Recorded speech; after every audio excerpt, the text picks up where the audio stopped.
7h, 8h30, Patrick Roger. Il est 7h54. Laurie, il veut nous parler, Guy Carlier, ce matin, de reconnaissance respiratoire. Oui, on va lui demander de quoi il s'agit. Exactement, il a un sacré enthousiasme en tout cas pour ce nouveau Guy. truc. Ouais. Bonjour Guy.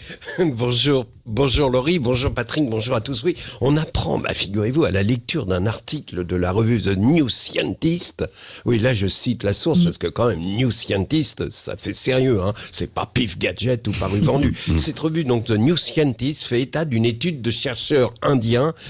Oui, alors là, évidemment, chercheur indien, à l'inverse, ça fait un peu baisser le niveau de crédibilité. Tout de suite, planche à clous, vache sacrée, le gars assis en tailleur avec une crotte de pigeon sur le front devant un temple en ruine. Non, sérieusement, cette étude nous apprend que des chercheurs ont mis au point un dispositif capable d'identifier une personne grâce à son souffle.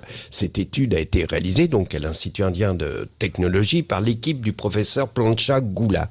Oui, là c'est pareil, Plancha Goula, ça fait pas sérieux. Le type a le nom d'un barbecue du genre. C'est bientôt le printemps, alors pour les petits week-ends à la campagne, votre magasin Lidl vous propose la Plancha Goula qui permet de cuire sur la table 12 merguez et 10 côtes d'âne. Enfin, quoi qu'il en soit, monsieur Plancha Goula a pris 100 volontaires, les a fait souffler dans des smartphones équipés de capteurs d'haleine et ces données ont été confiées à une intelligence artificielle qui a été capable de reconnaître à 97% à quel patient correspondait le souffle. Autrement dit, en analysant votre souffle, votre téléphone vous reconnaîtra.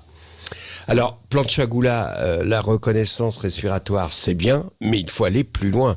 Parce qu'il faut maintenant que le smartphone détecte dans ton haleine que tu viens de t'enfiler 12 ricards, c'est-à-dire que tu t'apprêtes à balancer des horreurs à ta femme, et là, il faut qu'il te bloque.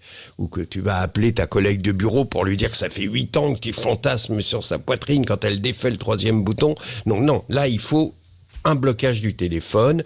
L'application sera évidemment jumelée avec un détecteur de mauvaise haleine, sur une échelle dont le top est 10 haleines de chacal. Et on imagine évidemment les problèmes à résoudre, les galères, lorsqu'on doit déverrouiller son téléphone sous le vent, ou alors en pleine crise d'angoisse. Vous souhaitez appeler des secours, mais vous savez, le souffle court, évidemment, et ce souffle, il est inconnu de votre smartphone. Il vous reste 2 tentatives, oui, et là, après, il est bloqué pendant 24 heures. Non, là, Plancha, il faut bosser aussi pour éviter les bugs dus à la fixation orale du thé, de la nicotine, du café, du chewing-gum, du sexe, évidemment. Et si vos amis n'osent pas vous dire que vous avez mauvaise haleine, peut-être que dans le futur, votre téléphone le fera et vous recevrez une notification de l'appareil et peut-être même, ça sera relié à Amazon qui vous enverra automatiquement, qui vous commandera automatiquement du dentifrice et des chewing-gums. En réalité, évidemment, vous l'avez compris, ça concerne plus la respiration que l'haleine. Avec les asthmatiques, ça va déconner, évidemment. C'est comme les empreintes digitales quand on pose pas bien son doigt ou quand il fait trop sombre et qu'on a la reconnaissance faciale. Enfin, voilà. Et c'est pourtant un joli mot, le souffle. Par exemple, au théâtre, vous vous souvenez, on disait le souffle de Gérard Philippe. C'est étonnant d'ailleurs parce qu'on dit le souffle de Gérard Philippe, mais l'haleine de Francis Huster. Vous voyez, de la même façon, on dit le souffle de Paul Naref et l'haleine d'Obispo. Mais enfin, cette histoire de souffle est frappante parce que c'est le seul moyen de reconnaissance qu'on ne pourra plus utiliser à la mort du propriétaire du smartphone. Vous vous rendez compte? C'est-à-dire, plus personne ne pourra accéder à vos secrets, aux secrets qui se cachent sur le smartphone.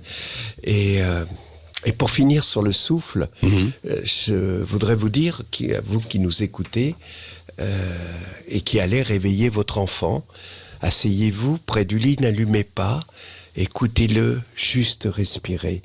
Écoutez le souffle de cet enfant qui dort. Après ça, je crois qu'on ne peut pas ne pas croire à l'existence de Dieu. Je vous raconterai demain le dernier souffle d'un ami à moi qui s'appelait Carlos. On est un peu long, donc je ne peux pas le faire aujourd'hui, mais c'était une très belle histoire.